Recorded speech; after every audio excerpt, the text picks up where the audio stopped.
meron pong balita na meron pong pang-apat na impeachment complaint na ikinakasa laban dito kay Vice President Sara Duterte. And the information based on news reports quoting a House official is that it might be filed next week, Monday. Sa kasalukuyan, meron na pong 3 impeachment complaints na nakasalang laban kay Vice President Sara Duterte. So kumustahin natin kung ano na ba yung status itong mga kasalukuyang impeachment cases against her, and kumusta ba yung prospect ng the Vice President being impeached. Ibig sabihin, formally accused of committing an impeachable offense, and she will have to go to trial sa Senado. Tingnan po natin yung prospects niyan ngayong bagong taon. Ang makakasama po natin ay isa po sa mga nag-endorso na isa po sa mga impeachment complaints against Vice President Sara Duterte. I'd like to welcome to our program si ACT Teachers Party List Representative Franz Castro. Magandang gabi po, Congresswoman, and thank you for joining us tonight dito po sa Facts First. Happy New Year, Christian, at syempre sa iyong mga taga-subaybay dito sa Facts First. Happy New Year, Kong Franz. Unang-una, nadinig niyo rin po ba itong balita na meron daw pang-4 na impeachment complaint na ikinakasalaban kay Vice President Sara Duterte?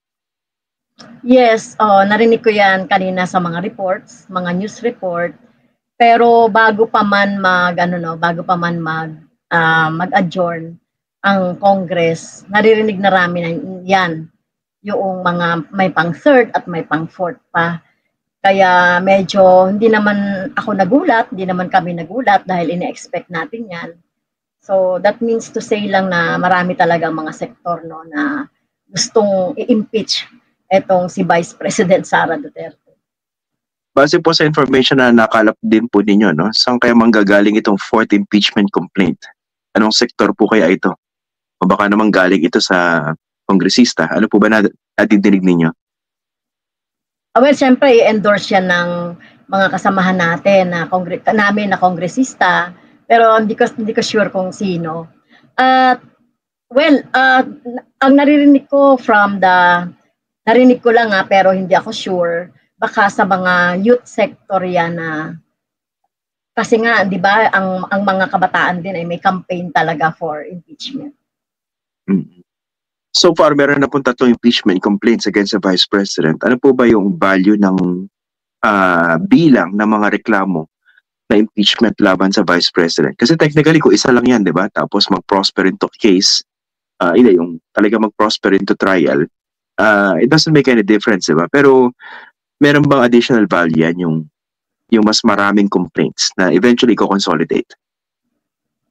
Well, siguro sa process, baka mas matagalan, no, kapag marami yan kaysa doon sa isa o dalawa lang, no, sa pagko-consolidate, may problema diyan. Pero pag nakita naman natin yung mga complaint ay the same naman, no, kasi ito yung first 3 complaints, meron diyan yung betrayal of public trust.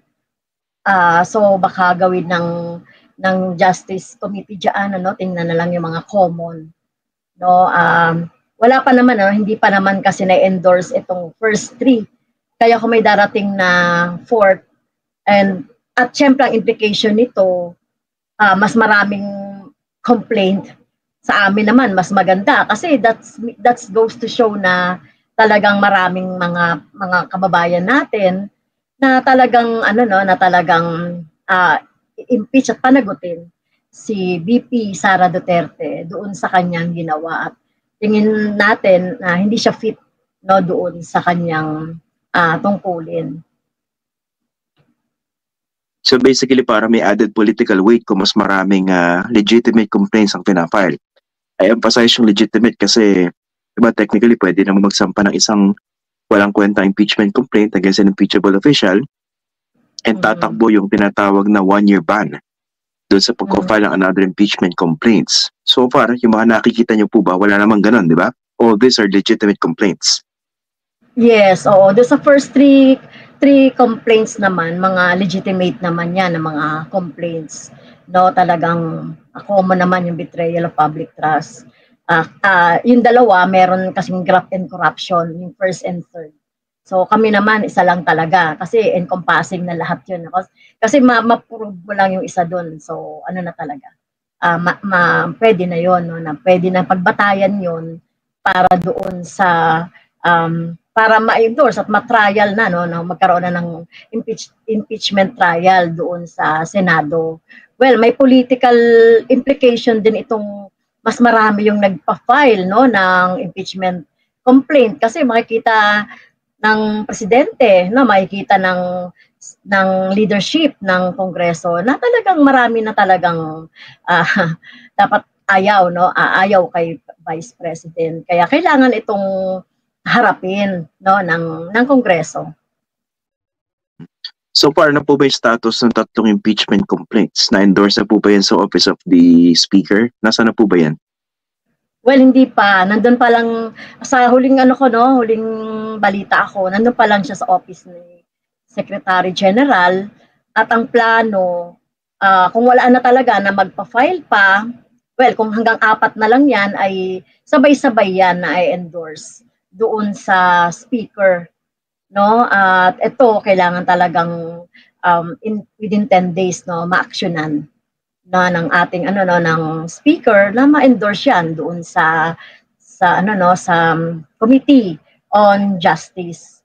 Pero kung gagawin naman siguro ng Committee on Justice kung i-consolidate yan, tapos magkakaroon na ng pirma na required numbers of signatures sa mga colleagues na sa mga kasamahan natin, didiretso na yan sa Senate.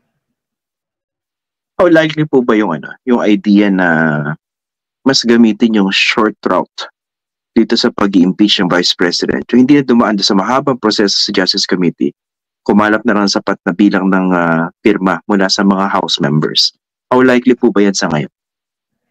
Ideal yan, at yun naman talaga yung gusto natin. No?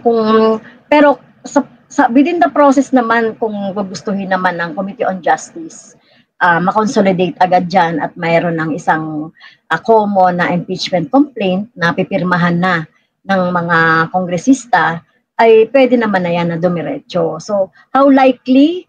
So, tingin natin, depende.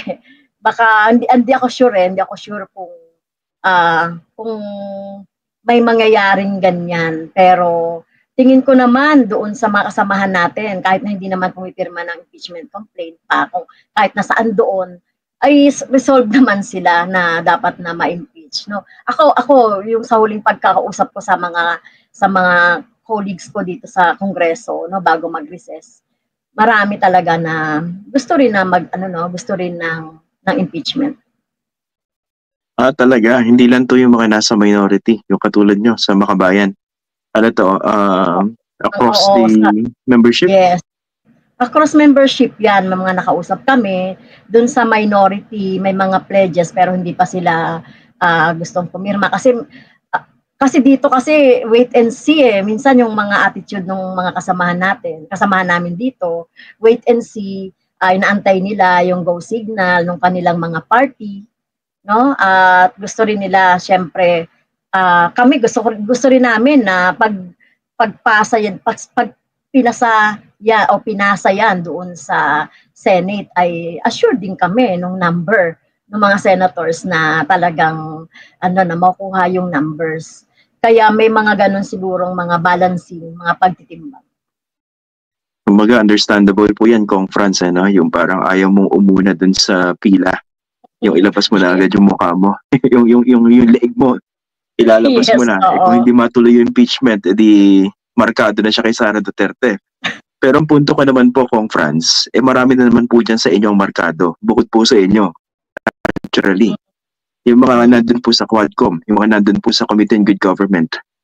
Diba? Magkaibang hearing yung dalawang yan. Pero basically, merong merong mga issues na magkakapare-pareho, diba? So, marami mga kongresista din from the majority, na-expose na dito kay Sara Duterte. Yeah. So, miski ano pang gawin nila, markado na sila, hindi po ba? Tama ka nga, Christian. Kaya nga gusto natin maging ang Makabayan, maging catalyst tayo. Na ibig sabihin magtutulak tayo, no? Kasi mukhang kung may mga balancing act na ginagawa pa, especially ang leadership, 'di ba? At ito rin ay tulak na rin kay Marcos, no? Kay President Marcos na mabago din yung kanyang pananaw dito sa impeachment complaint, no? At wag na siyang mag-impluwensya. Kaya tinitignan nga namin yung isang strategy dito, Christian, na ano, no, magpatawag ng meeting, no, sa mga endorser, mga complainants nitong impeachment na ito, at gumawa kami ng isang effort lang talaga para ma-push talaga itong impeachment na ito. Isasama na namin yan next week, yung fourth, kung sino man sila, no, para isang kumpas, no, isang ano lang, at gusto natin magbunga ito ng talagang active participation ng ating mga mamamayan, no? Active participation ng mga complainants, lahat ng mga sectors na nag-endorso ay nag-complain. Halimbawa sa Makabayan, iba't ibang mga sektor 'yan, no? Alam niyo naman yung Makabayan, ano? Ang aming mga supporter, mga iba't ibang mga sectors, kaya gusto natin yang palahukin sa malawakang pagkilos para i-push itong impeachment.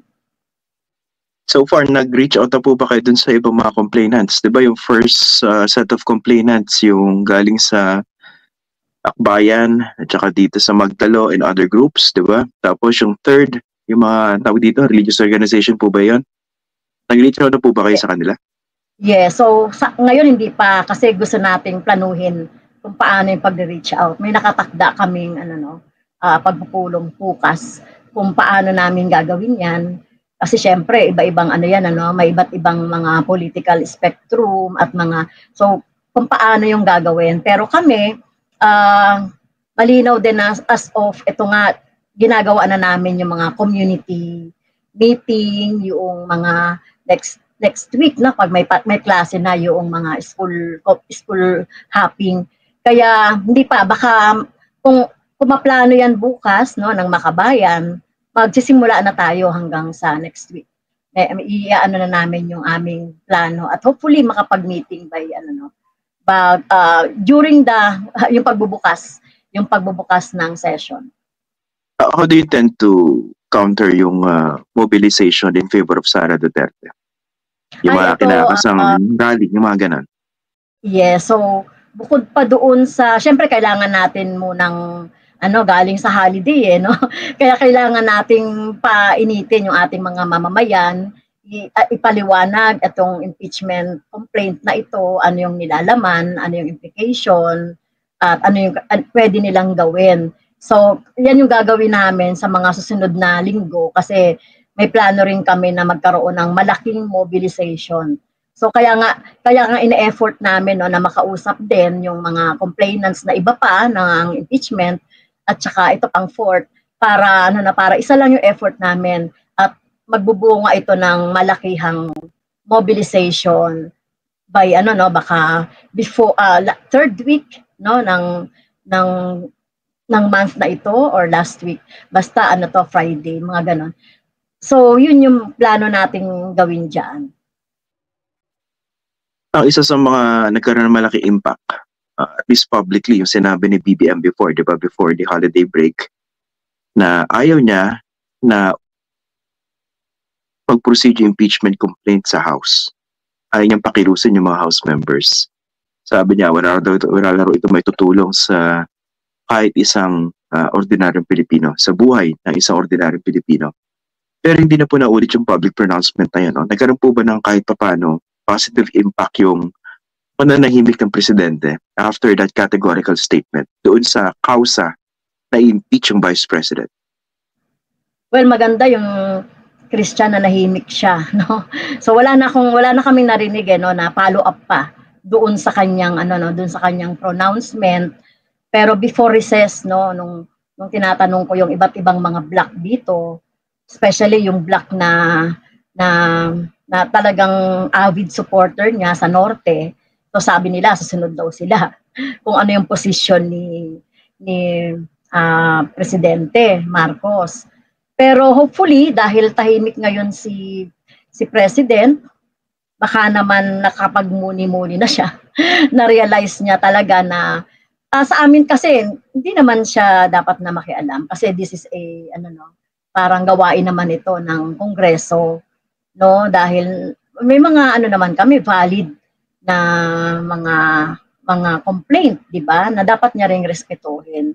So hopefully this holiday season na nakapag-reflect, no, ang president tsaka yung iba nating mga kasamahan na tend to support yung position ni president.